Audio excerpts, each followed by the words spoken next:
আসসালামু আলাইকুম, সবাই কেমন আছেন? আশা করছি সবাই অনেক অনেক ভালো আছেন।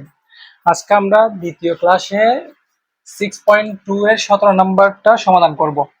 17 নাম্বার হচ্ছে যে প্রশ্নের মধ্যে বলা আছে একটি আয়তাকার ক্ষেত্রের দৈর্ঘ্য প্রস্থ অপেক্ষা 25 মিটার বেশি। আয়তাকার ক্ষেত্রটির পরিসীমা 150 মিটার হলে ক্ষেত্রটির দৈর্ঘ্য ও প্রস্থ নির্ণয় করো।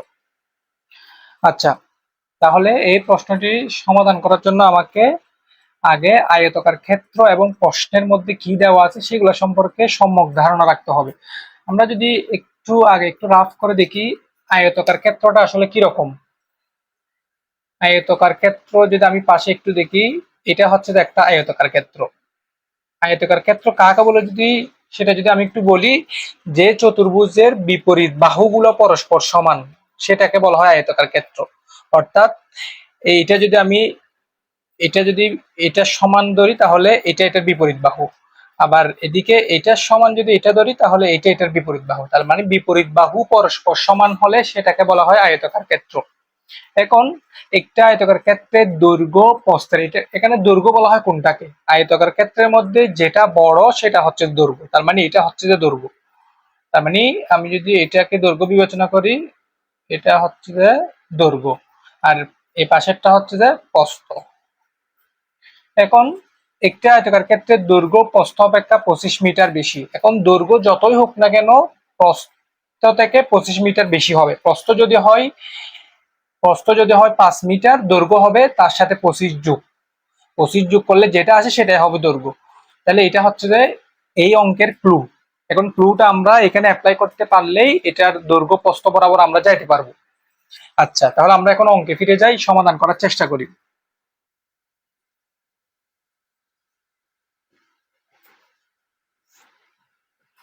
এখানে একটা আয়তাকার ক্ষেত্রের দৈর্ঘ্য প্রস্থ অপেক্ষা 25 মিটার বেশি, তাহলে দৈর্ঘ্য হচ্ছে যে প্রস্থের থেকে 25 মিটার বেশি। তাহলে প্রস্থ যেহেতু দেওয়া নাই, দৈর্ঘ্যটা হচ্ছে প্রস্থের সাথে রিলেটেড, সেজন্য আমরা প্রস্থটা এক্স ধরে ফেলবো। তাহলে মনে করি বা ধরি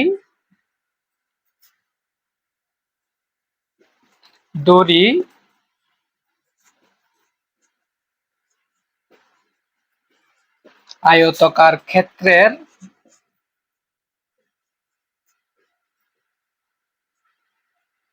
প্রস্থ সমান এক্স মিটার, এটা আমরা ধরে নিলাম। এখন প্রস্থ যদি এক্স মিটার হয় তাহলে আয়তক্ষেত্রের দৈর্ঘ্য কত হবে? প্রশ্ন অনুযায়ী দৈর্ঘ্য হচ্ছে আয়তক্ষেত্রের প্রস্থ থেকে 25 মিটার বেশি। তাহলে 25 মিটার বেশি হলে প্রস্থের সাথে যোগ হবে, যদি 25 মিটার কম বলতো তাহলে আমরা বিয়োগ করতাম। তাহলে আয়তাকার ক্ষেত্রের দৈর্ঘ্য সমান এক্স প্লাস 25 মিটার। আয়তাকার ক্ষেত্রের প্রস্থ এক্স মিটার, আয়তাকার ক্ষেত্রের দৈর্ঘ্য এক্স প্লাস 25 মিটার। এখন 25 মিটার বেশি, এতটুকু পর্যন্ত আমরা এই কাজটা করে ফেললাম। এখন আয়তাকার ক্ষেত্রটির পরিসীমা 150 মিটার। আচ্ছা, পরিসীমা কি? আসলে আয়তাকার ক্ষেত্রের পরিসীমা হচ্ছে যে এই যে আয়তক্ষেত্রের পুরোটার দৈর্ঘ্য, মানে এই যে এটাকে পরিসীমা বলা হয়। কিন্তু পরিসীমা নির্ণয়ের জন্য আমাদের একটা সূত্র শিখতে হয়, সরাসরি শিখতে হয়। পরিসীমা নির্ণয়ের সূত্রটা হচ্ছে যে কি, আমি পাশে দেখাচ্ছি, 2 ইন্টু দৈর্ঘ্য যোগ প্রস্থ, এটাই হচ্ছে যে আয়তাকার ক্ষেত্রের পরিসীমা নির্ণয়ের সূত্র। এখন পরিসীমা নির্ণয়ের সূত্রটার সাথে আমাকে এটা মিলাইতে হবে। এখন এটা যদি দৈর্ঘ্য হয়, এটা যদি প্রস্থ হয়, এখন আয়তাকার ক্ষেত্রের পরিসীমা কি হবে আমি একটু বের করি। আয়তাকার ক্ষেত্রের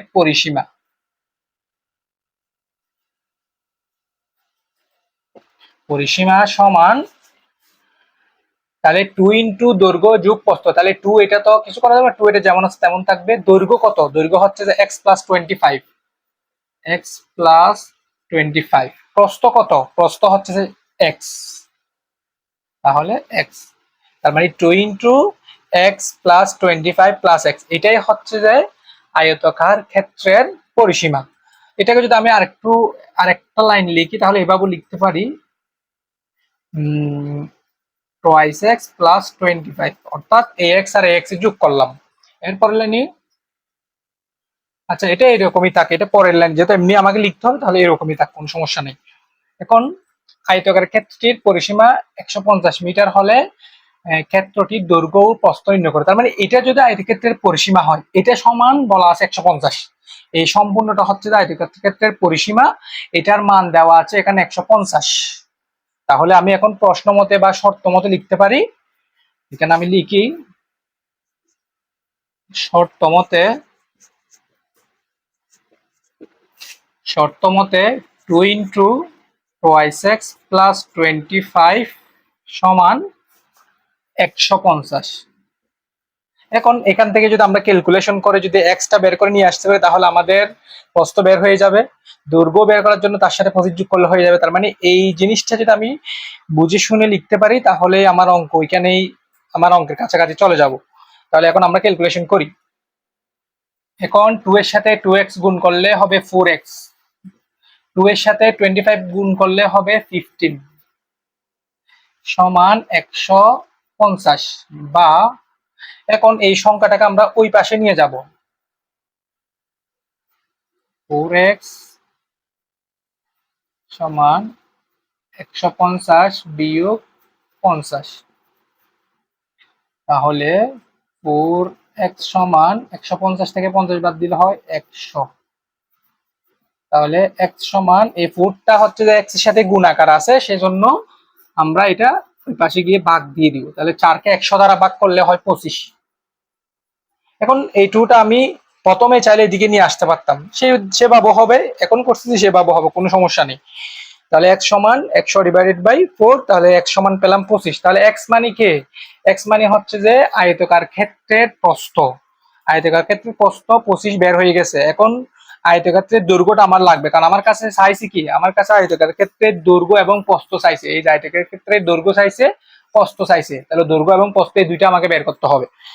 এখন আমরা এই যে 25 মানটা আমরা দৈর্ঘ্যের মধ্যে বসাই দিব। তাহলে এখন আমি এখানে লিখি,